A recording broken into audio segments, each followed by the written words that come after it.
স্বামীকে অবজ্ঞার না করি গো,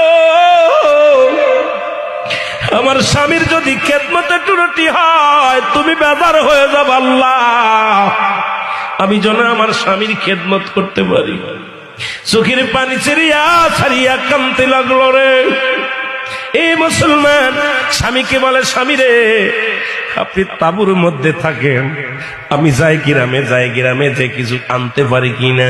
স্বামীকে ওই তাঁবুর মধ্যে রেখে, কুড়ে ঘরের মধ্যে রেখে গ্রামে যায় কাজ করতে। সারাদিন ভরে বিবি রহিমা মানুষের বাড়ি থালা বাটি মাঝে, সারাদিন ভরে মানুষের বাড়ি পানি উঠায়, সারা